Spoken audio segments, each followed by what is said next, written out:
Hey y'all, welcome back. On this one I'm going to swap out the radio on my 2010 Ultra Classic. Those of y'all who follow the channel, y'all seen I just put this whole thing together, painted it, all that, Hogtunes speakers, Scar Audio speakers, everything.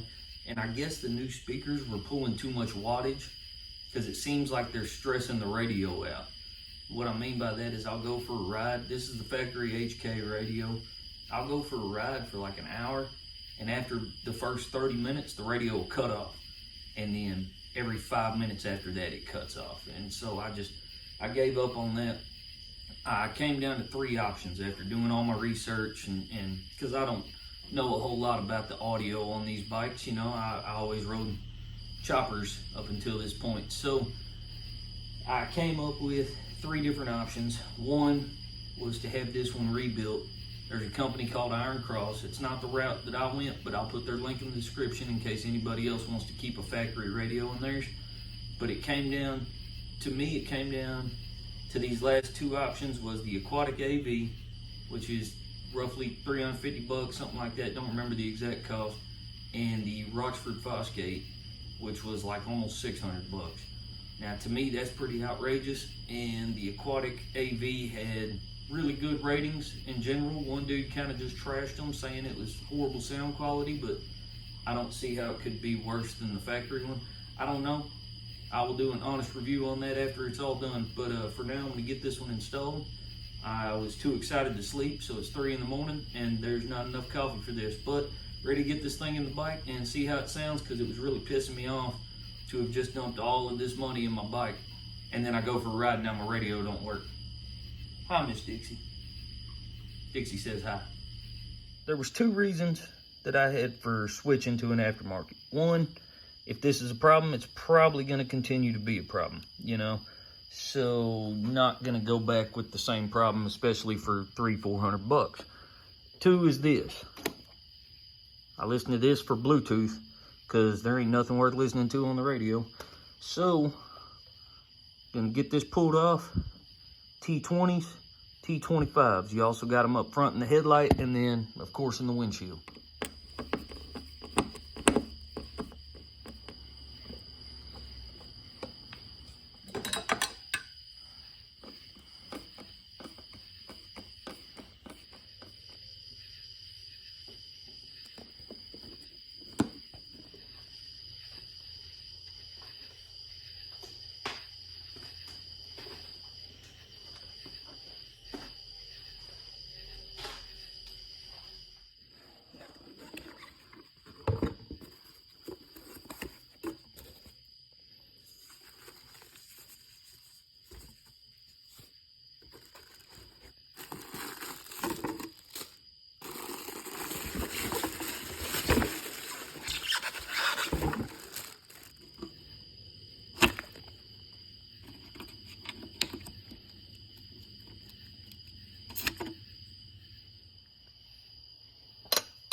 This is the hardest part right here, it seems like, is getting in this super tight spot. This left side, well, left side looking at the bike is fine. This side over here is the challenge. But hardest part right here is getting these off.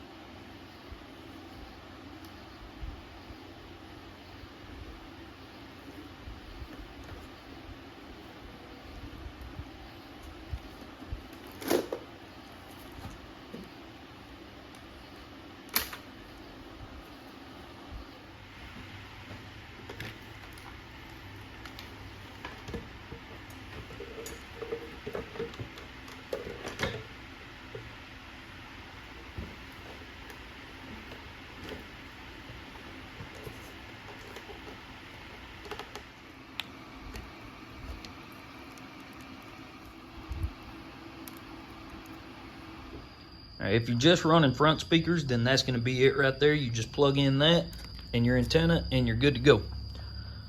Now, if you're running rear speakers, which I am, this 35 pin doesn't get plugged into this. I would assume most of this stuff is for like the navigation and whatnot that's on there. I don't really know, but they give you in here, they give you the number to cut, which is 1 and 24 for the right speaker, 2 and 25 for the left speaker. So it's numbered partially anyways. So you got 1, and down here says 24. So I would assume that the next one's over 2 and 25. That should be for the speakers.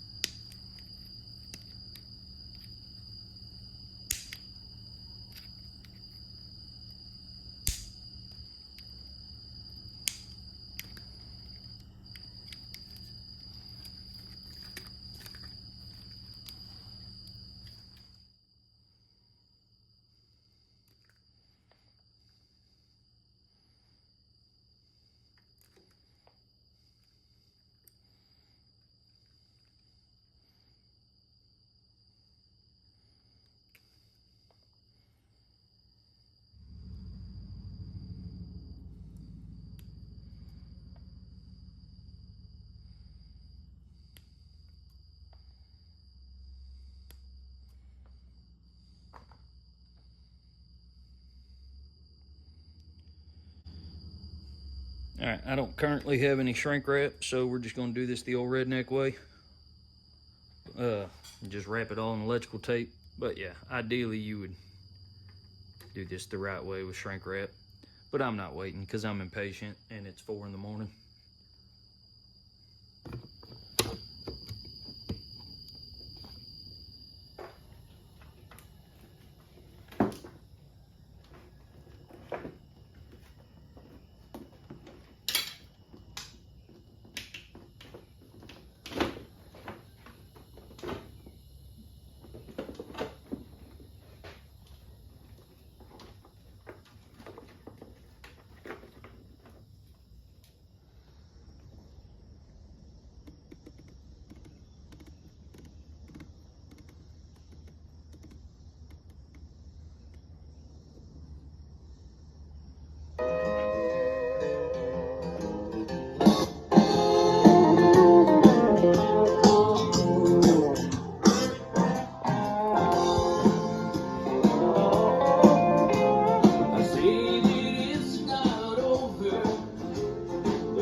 Her by fractions, 1/5 at a time. So here we sit, just me and Jim. That might have been the easiest install ever right there. Everything went in smooth and easy, no problems, nothing. The hardest thing was getting to them bolts that were in a tight location, but other than that, it was all very straightforward. And the sound quality, I couldn't be happier with it. It sounds absolutely perfect for the type of music I listen to. Now, I don't listen to rap or hard rock or metal or anything like that, so I can't say how it sounds maxed out, bass and all that. I don't know. But for me, the audio quality is 10 times better than factory. And even at half volume, I just ran it at 20, and top volume is 40. And at half volume, it was still louder than the factory one was. So I'm going to say that's absolutely perfect. I'd give them 10 stars if I could.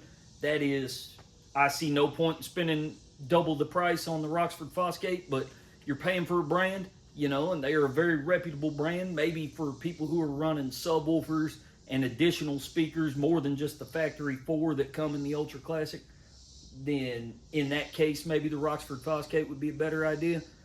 But definitely right here, absolute perfection. Zero complaints. And I hope that y'all enjoyed this video. And please don't forget to like and subscribe. Thank you for watching.